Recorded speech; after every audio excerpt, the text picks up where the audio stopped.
Hi friend, अभी मैं video बना रही हूँ बिकॉज़ मैं अभी फ्री फील कर रही हूँ। मैं आउटिंग में जा रही हूँ क्योंकि आज काम में मुझे टाइम नहीं मिलता, इतना ज़्यादा बिज़ी रहती हूँ। तो आज थोड़ा टाइम मिल गया तो मैंने सोचा कि आज निकलना चाहिए, तो निकल गई हूँ। और फ़िलहाल मैं स्टेशन में खड़ी हूँ। अभी मौका है वीडियो बनाने का, तो मैं घर पर बैठ के ही ट्विन फ्लेम जर्नी का वीडियो बनाती हूँ। बट आज मुझे लगा कि बाहर निकल कर इस खुले आसमान के नीचे एक वीडियो मैं बना सकती हूँ, क्योंकि मेरा मन कर रहा है। तो मेरा मन जो चाहता है मैं वो करती हूँ, कभी भी रोकती नहीं, क्योंकि इससे मुझे बहुत ज़्यादा खुशी मिलती है।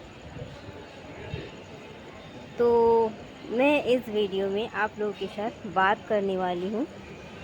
अभी इस मौसम में इस स्टेशन में खड़े होके मैं हमारी डिवाइन मस्कुलिन के बारे में बात करने वाली हूँ कि सुबह से ही, कल से ही मुझे ऐसा एनर्जी पिक हो रहा था, मुझे अभी भी मुझे लग रहा है। तो उस बारे में मैं बात करने वाली हूँ। जैसे कि हमारा डीएम जो होते हैं, हमें बहुत ज़्यादा तकलीफ़ होता है ये सोचकर कि वो हमें समझते क्यों नहीं हैं। वो हमें समझ नहीं पाते हैं। क्यों नहीं समझ पाते? हम उनसे इतना ज़्यादा प्यार करते हैं, हम उनसे इतना ज़्यादा लगाव रखते हैं, तो हमें लगता है कि हमारी डिवाइन मस्कुलाइन हमें समझ क्यों नहीं पाते हैं, हमें इतना ज़्यादा इग्नोर क्यों करते हैं, हम उनसे इतना ज़्यादा प्यार करते हैं, हम उनसे इतना ज़्यादा लगाव रखते हैं, बट वो क्यों हमें नहीं समझ पाते हैं। हम इतना इमोशनल होते हैं, बट वो इतना प्रैक्टिकल क्यों होते हैं? इतना प्रैक्टिकल होने का ज़रूरत भी है ही, तो इतना प्रैक्टिकल होने का ज़रूरत है ही क्या, जब हम उनके अपने हैं, जब हम उनसे इतना प्यार करते हैं, लगाव रखते हैं, जब हमारा प्यार सच्चा है, तो ये सब चीज़ करने का ज़रूरत है ही क्या। हमें हमें यही चीज़ समझ में नहीं, मतलब समझने में हमें इतना ज़्यादा टाइम लग जाता है कि हम खुद से मतलब परेशान हो जाते हैं कि हमारा डीएम हमें ऐसे तरीके से जज करते हैं, हमारे साथ इतना बुरा बिहेवियर करते हैं, बट हम उनके एक भी दोष को हम देख नहीं पाते। हम उनकी एक भी गलतियाँ, एक भी दोष को देख नहीं पाते हैं। हम नज़रअंदाज कर देते हैं, क्योंकि हमें लगता है कि अगर मैं उसकी हूँ और वो मेरा है, तो फिर इसमें ईगो का क्या बात है। तो हमें ऐसा ही लगता है कि इतना ईगो का क्या बात है, इतना ईगो दिखाने का क्या है। और वो भी हमारे साथ बैड बिहेवियर नहीं करते हैं, इसलिए जब हम उनको चेज़ करते हैं तो हमें ऐसा नहीं लगता है कि हम उन्हें चेज़ कर रहे हैं, हमें लगता है कि हम इक्वल गिव एंड टेकन कर रहे हैं। शायद वो नॉन एक्सप्रेसिव है, इसलिए वो बता नहीं पा रहे हैं, but at the end of the day हम दोनों एक ही हो जाएंगे। और हम जो चाहते हैं वो भी वही चाहते हैं। एक्चुअल में ये सच है, सच बात है कि हम भी उनके साथ रीयूनियन चाहते हैं। ये बबल फेस हो या फिर रनर चेजर का जब गेम चल रहा हो, जो भी हो, बट हमारा सोल मतलब एक ही है। तो वो शुरुआती तौर में भी एक ही होना चाहते हैं, एंड में भी एक ही होना चाहते हैं। तो इसीलिए हम भी ये ऐसे ही इंट्यूशन रिसीव करते हैं कि वो भी हमारे साथ एक होना चाहता है, और हम जो चाहते हैं वही उनका भी इंटेंशन है। इसीलिए वो बहुत ज़्यादा ईगो दिखाते हैं, बहुत लास्ट एनर्जी से ऑपरेट करते हैं, बहुत हमारे साथ मतलब बैड बिहेवियर भी करते हैं कभी कभी। तो हम इस चीज़ को नज़रअंदाज कर देते हैं, यही सोचते हैं कि चलो ठीक है, कोई बात नहीं। तो हमें ऐसा ही लगता है कि ईगो दिखाने का क्या बात है। अगर वो ईगो दिखा रहा है तो चलो कोई बात नहीं, नादानी कर रहे हैं तो हमें अपना समझते हैं, इसीलिए हमारे साथ ऐसा बिहेवियर करते हैं। बट वो at the end of the day अगर किसी के साथ बात भी करते हैं, हमें ऐसा भी लगता है, हमें फील भी होता है, इंट्यूशन आता है कि वो किसी के साथ हमारे बगैर भी बात कर रहे हैं या किसी के साथ फ्लर्ट कर रहे हैं। कभी कभी वो ये चीज़ जताते भी हैं हमारे साथ, बट कभी हम बिलीव करते हैं और कभी नहीं करते हैं। तो क्योंकि हमारे मन में एक पूरा एकदम परमानेंटली एक बिलीव होता है, तो हमें लगता है हमारा डीएम क्यों हमारे साथ ऐसे करते हैं, क्यों वो मतलब हम इतना लॉयल होते हैं, हम इतना ज़्यादा डाउन टू अर्थ होते हैं, हम उनके लिए इतना ज़्यादा डेडिकेटेड रहते हैं, इतना ज़्यादा सरेंडर रहते हैं पूरी तरीके से। मतलब 1% भी कम नहीं, पूरी तरीके से शिद्दत से। और उनका व्यवहार भी हम डीएफ के प्रति ऐसा लगता है कि सच में शायद मैं जितना चाहती हूँ वो भी उतना ही चाहता है, क्योंकि हमारा सोल जानता है ना कि एक्चुअल में मसला क्या है। तो ये हम जान भी लेते हैं कि हाँ दोनों का चाहत सेम ही है, सेम लेवल पर। But I am expressive and he is non expressive, ये भी हम लोग जान जाते हैं। बट फिर भी आप देखोगे कि वो थर्ड पार्टी की तरफ जा रहे हैं, भाग रहे हैं। तो हमें बहुत ज़्यादा मतलब शौक लगता है इससे। तो ऐसा क्यों होता है? एक्चुअल में हम डीएम को बहुत बहुत बहुत ज़्यादा पूछते हैं, बहुत हम गुस्सा करते हैं, बट ऐसा होता क्यों नहीं? बिकॉज़ हमारा जो डीएम होता है, अगर उनका कर्मा अकाउंट कोई भी रहा है, अगर हमारी जो सोल कॉन्ट्रैक्ट होता है उसमें अगर कोई भी कार्मिक्स अकाउंट उसमें लिखा हुआ है, तो वो कार्मिक्स अकाउंट क्लियर करने के लिए उनको हमेशा कार्मिक्स के प्रति एक अलग सा खिंचाव रहेगा। मतलब वो नहीं चाहते हैं, उनका माइंड बॉडी सोल, मतलब उनका सोल है जो हमेशा चाहेंगे कि वो जानते हैं permanently we are made for each other, और हम भी जानते हैं, वो भी जानते हैं, है ना। बट बीच से प्रॉब्लम ये हो जाता है कि वो कार्मिक में भागते। ऐसा क्यों? क्योंकि हमारे बीच एक कर्मा अकाउंट था, एक कोई कार्मिक अकाउंट था, और दोनों का जो होमवर्क होता है वो अलग अलग होता है। उनका होमवर्क होता है कार्मिक अकाउंट क्लोज करना, हमारा होमवर्क होता है इनर वर्क करना, डिवाइन से अलाइनमेंट में आना। ओके, तो मतलब हम तो भूल चुके होते हैं हमारी सोल पर्पस, हमारी जो एक्चुअल में क्या कॉन्ट्रैक्ट्स में था, हम सब कुछ भूल चुके होते हैं, इसलिए हमें इतना ज़्यादा सोल शॉक मिलता है। ओके, तो हमें लगता है ऐसा क्यों करते हैं वो। आपको शुरुआती तौर पर आपको समझ में नहीं आएगा कि जो इंसान मुझसे इतना प्यार करते हैं वो मुँह से बताए या ना बताए, आपका सोल जानते हैं, उनका बिहेवियर सब कुछ आपको भी मालूम है, उनको भी मालूम है, बट फिर भी ऐसा क्यों होता है हमें समझ में नहीं आता। तो एक्चुअल में बात ये है कि सब कुछ सही है, हम झूठ नहीं है, ना उनका प्यार झूठ है, ना हमारा मतलब एक दूसरे के प्रति इंटेंशन गलत है, कुछ भी गलत नहीं है, कुछ भी हमारा गलत फहमी नहीं होता, सब कुछ सही होता है। हम उन्हें गलत समझते हैं कि हमारे साथ चीट किया, और वो भी हमें गलत समझते हैं, मिसअंडरस्टैंडिंग हम लोग में हो जाते हैं, जिस वजह से दूरियां बढ़ जाता है हम दोनों। तो हमें ऐसा महसूस होता है कि एक्चुअल में ऐसा क्यों होता है। हम उनको कोसते हैं, वो हमें कोसते हैं, हमें लगता है कि वो चीटिंग कर रहे हैं, उन्हें लगता है कि हम।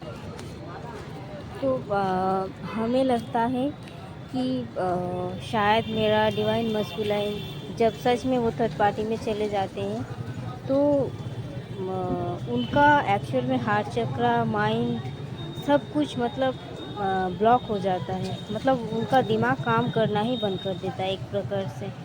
और जब दिमाग काम करना बंद कर देता है तो कभी आप देखेंगे कि नेगेटिव इन्फ्लुएंस, ब्लैक मैजिक का असर उन पर हो रहा है, ये हो रहा है, वो हो रहा है। मतलब ये सब हमें सुनने को मिलता है कि इसके वजह से हुआ है, उसके वजह से हुआ है। मतलब ये सब एक बहाना होता है। एक्चुअल में उनका एक कर्मा अकाउंट होता है, तो उनको अपना कर्मा क्लियर करना होता है। इसीलिए उनका मतलब आप कुछ भी कहोगे वो नहीं सुनेंगे, वो उल्टा जवाब देंगे। आप जो कहोगे, जो समझाने की कोशिश करोगे, वो बिल्कुल भी नहीं समझेंगे, उल्टा आपको ट्रिगर कर देंगे। आपको लगेगा 2 दिन पहले तो मेरे से ऐसा था, तो फिर अभी ऐसा, मतलब आपको समझ में ही नहीं आएगा। पूरी तरीके से उनका जो माइंड है वो काम करना बंद कर देता है। तो पूरी तरीके से माइंड एंड उनका जो काम करना होता है वो पूरी तरीके से बंद हो जाता है। और हमें लगता है, हम अजीब सा, मतलब हमें फील होता है कि ऐसा कैसे हुआ। ऐसे लग रहा है कि पूरी तरीके से चेंज हो गया, जो था एक्चुअल में वो है नहीं। मैं अपना पर्सनल एक्सपीरियंस से बता रही हूँ। जो तो आपको लगेगा कि वो मतलब एकदम, मतलब पूरी तरीके से चेंज, ये कैसा हो सकता है, totally and completely, and you can't believe it. Okay, so ये एक्चुअल में ये मतलब कि किसी कोई भी चीज़ वो अपने हिसाब से नहीं करते, अपनी इच्छा से नहीं करते हैं। एक्चुअल में डिवाइन करवाते हैं। हमें अवेकन करवाने के लिए, हमें एक लेसन लर्न करवाने के लिए कि एक्चुअल में जो एक्चुअल हैप्पीनेस है वो आपके ही अंदर है, किसी बाहर, किसी इंसान में नहीं है। उसके बाद हमें पता चलता है कि we are one energy. Okay, तो ये जो डिवाइन, अगर कोई कर्मा अकाउंट रहेगा तो ज़रूर से ज़रूर जाएंगे ही जाएंगे। आप कुछ नहीं कर सकते, बिकॉज हर किसी को अपना खुद का कर्मा अकाउंट क्लियर करना ही पड़ता है। अगर मेरा कर्मा अकाउंट है तो मुझे भी क्लियर करना पड़ेगा। तो कोई भी डिवाइन मैस्कुलाइन अपने हिसाब से, अपनी इच्छा से ऐसा नहीं करता है, ये डिवाइन करवाते हैं। एंड जब सब कर्मा क्लियर होने के बाद आपका रियूनियन होता है तो वो परमानेंट होता है एंड बहुत ही एक हैप्पी लाइफ होता है। ओके, तो जो अगर कोई कर्मा अकाउंट आपके भी पास है तो इसके लिए आप ग्रेटफुल रहो। इसके लिए आपको बहुत ज़्यादा स्ट्रेस लेने की ज़रूरत नहीं है, बहुत ज़्यादा सोचने की ज़रूरत नहीं है, बिकॉज आपका कर्मा क्लियर हो रहा है। अगर कर्मा क्लियर हो रहा है तो इसके लिए आपको ग्रेटफुल होना है बहुत ज़्यादा। इसके लिए बिकॉज और ज़्यादा काम करना है, और ज़्यादा इस चीज़ को रिलीज़ करने में आपको डिवाइन को भी हेल्प करना होगा। डिवाइन जैसे आपको हेल्प करते हैं अपने आपका बेटर लाइफ पाने के लिए, किसी ना किसी तरीके से आपका कर्मा क्लियर कर देते हैं। इसी तरीके से आपको भी डिवाइन को हेल्प करना पड़ेगा और वो गो विद द फ्लो की एनर्जी में जाना है। जिस तरीके से आपको क्लियर करवा रहे हैं, आपको उसी तरीके से क्लियर करते जाना है। बिकॉज जो चीज़ अटका हुआ है, जो चीज़ ब्लॉकेजेस है, वो अगर ब्लॉकेजेस रह जाएंगे तो आज नहीं तो कल, कल नहीं तो परसों उस चीज़ को तो आपको क्लियर करना ही पड़ेगा। तो अगर परसों ही करना पड़ेगा तो फिर आज क्यों नहीं। ओके, तो हम डीएम को बहुत ज़्यादा कोसते हैं, बट ये उनका कसूर नहीं होता है। वो खुद नहीं जानते वो कर क्या रहा है, बट उनका सोल हमेशा डीएफ के लिए ही क्रेविंग करता है, डीएफ के लिए ही लॉयल होता है। बट डीएफ ही होता है जो समझने में देर कर देते हैं वो पूरी तरीके से अवेकन नहीं होते हैं। जब तक वो स्पिरिचुअली पूरी तरीके से अवेकन नहीं होंगे तब तक डीएम भी नहीं कुछ कर सकते, बिकॉज वो उनका मिरर सोल है। एंड आप जानते हो आप इस जर्नी का मेन ड्राइवर हो, ड्राइविंग सीट में आप बैठते हो। आप जैसे चलाओगे ये जर्नी वैसे चलेगा। पूरी तरीके से ये आपके ऊपर डिपेंडेंट है। और आपका 3D बॉडी ऐसा बिहेव करता है, ऐसा सोचता है कि एक नॉर्मल जर्नी के जैसा एक डीएम आएंगे और उनको सपोर्ट करेंगे और उनके साथ वो फैमिली करेंगे, उनके साथ उनका रिस्पॉन्सिबिलिटी लेंगे, ऐसा सोचते हैं। 3D का सोच जब एक डीएम सोचती है उसे डीएम भी मिरर करते हैं। वो भी 3D का ही सोच लेके घूमते हैं। तो वो भी सोचते हैं हाँ 3D में मुझे ये रिस्पॉन्सिबिलिटी है, पहले मुझे अपनी फैमिली को संभालना है, पहले मुझे अपने पेरेंट्स को खुश करना है, और पहले मुझे अपना फ्रेंड को प्रायोरिटी देना है। और उन सबको खुश करने के चक्कर में, प्रायोरिटी देने के चक्कर में वो क्या करते हैं, आपको खो देते हैं।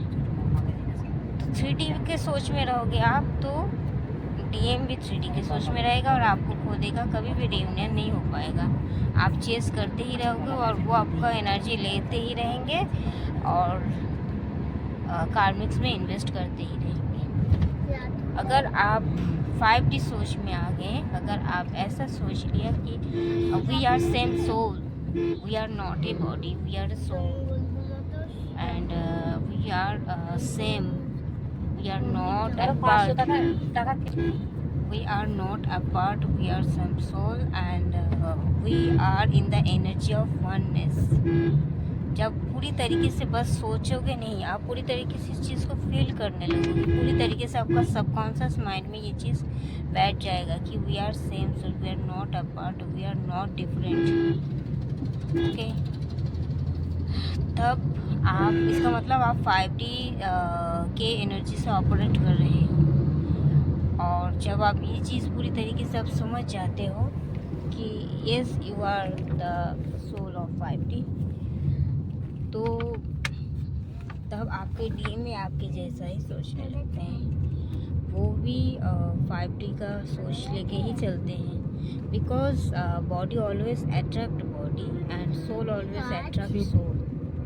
एंड वो क्या करेंगे, आप जब सोल की एनर्जी में आ जाओगे तो आप पूरी तरीके से डिवाइन एनर्जी में आ जाओगे।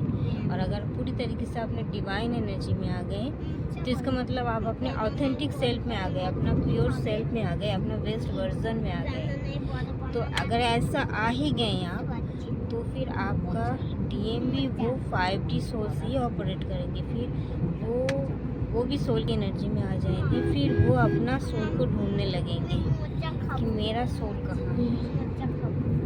तो फिर आपके जैसा ही सोच रखेंगे, फिर आपके लिए वो क्रेविंग करेंगे। जब आप 5D में शिफ्ट हो जाते हो तभी आपका डीएम 5D में आपको ढूंढने लगते हैं। और 5D में ढूंढते ढूंढते पहले 5D यूनियन होता है, फिर 3D यूनियन होता है, 3D में आ जाता है।